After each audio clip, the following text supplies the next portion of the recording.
atau substansi dari nilai-nilai Pancasila itu lebih mudah dipahami. Namun di tengah globalisasi, bagaimana Indonesia mampu menjadikan Pancasila sebagai jati diri dan eksistensi Pancasila harus terus dijaga di tengah era globalisasi untuk menjaga segala potensi ancaman bagi negara.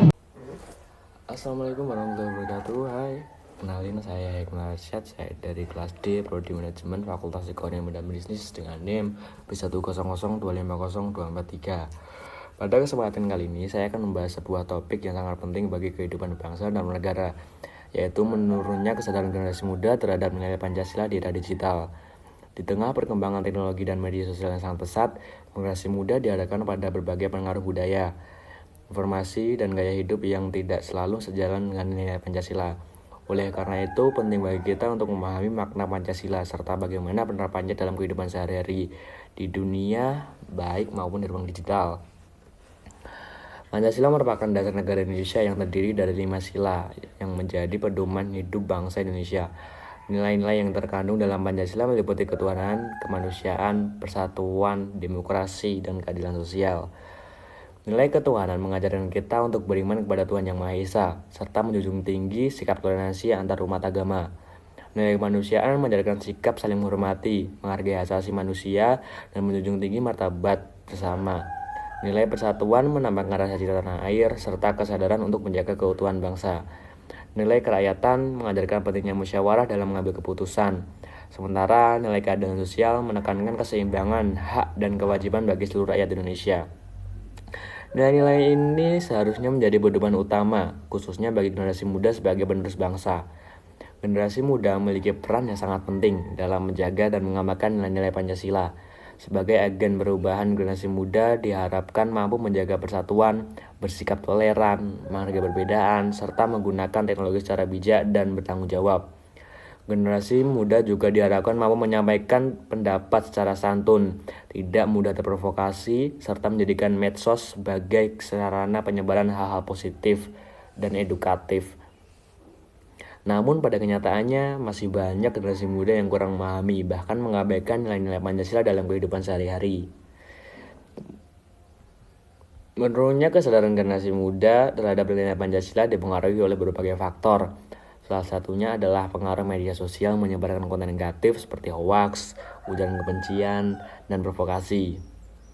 Selain itu, kurangnya pendidikan karakter, minimnya keteladanan dari lingkungan sekitar, serta masuknya budaya asing tanpa disaring juga menjadi penyebab utama.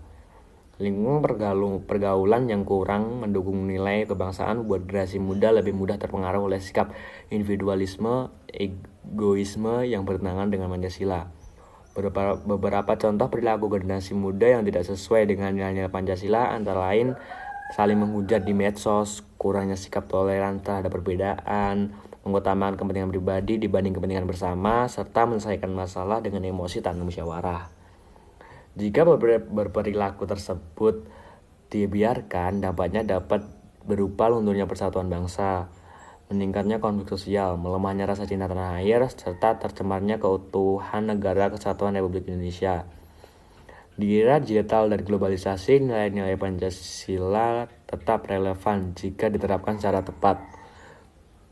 Penerapan nilai-nilai Pancasila di ruang digital dapat diwujudkan melalui etika berkomunikasi, menghargai perbedaan pendapat, serta tidak menyebarkan informasi yang belum jelas kebenarannya. Globalisasi membawa kemudahan akses informasi, namun juga menuntut generasi muda untuk memiliki kemampuan berpikir kritis agar tidak kehilangan jati diri bangsa. Pancasila berfungsi sebagai filter dalam menyaring pengaruh budaya dan informasi asing. Penanaman nilai-nilai Pancasila tidak hanya menjadi tanggung jawab generasi muda, tetapi juga keluarga, lembaga pendidikan, masyarakat, dan pemerintah. Keluarga merupakan lingkungan pertama dalam membentuk karakter. Sekolah dan perguruan tinggi berperan dalam memperkuat pemahaman serta pengamalan nilai Pancasila melalui pendidikan karakter dan kegiatan sosial. Masyarakat dan pemerintah berperan dalam menciptakan lingkungan yang kondusif serta kebijakan yang mendukung penguatan nilai kebangsaan. Literasi digital menjadi kunci utama dalam menghadapi tantangan era digital. Generasi muda harus mampu memilah informasi, berpikir kritis, serta bertanggung jawab atas setiap aktivitas digital yang dilakukan. Strategi nyata yang dapat dilakukan generasi muda antara lain aktif dalam kegiatan sosial, mengikuti organisasi positif, menjadi konten kreator yang menyebarkan nilai kebangsaan, serta berani menolak sikap intoleransi dan diskriminasi. Sebagai generasi penerus bangsa dan sudah menjadi tanggung jawab kita untuk menjaga dan mengamalkan nilai-nilai Pancasila. Kemajuan teknologi seharusnya menjauhkan kita dari jati diri bangsa, melainkan menjadi sarana untuk persatuan dan karakter bangsa. Mari kita jadikan Pancasila bukan hanya sebagai hafalan, tetapi sebagai pedoman hidup dalam bersikap, bertindak, dan berinteraksi, baik di dunia maupun di era digital. Demikian yang dapat saya sampaikan, kurang lebihnya saya minta maaf. Bila taufiq wal hidayah. Wassalamualaikum warahmatullahi wabarakatuh. Bye.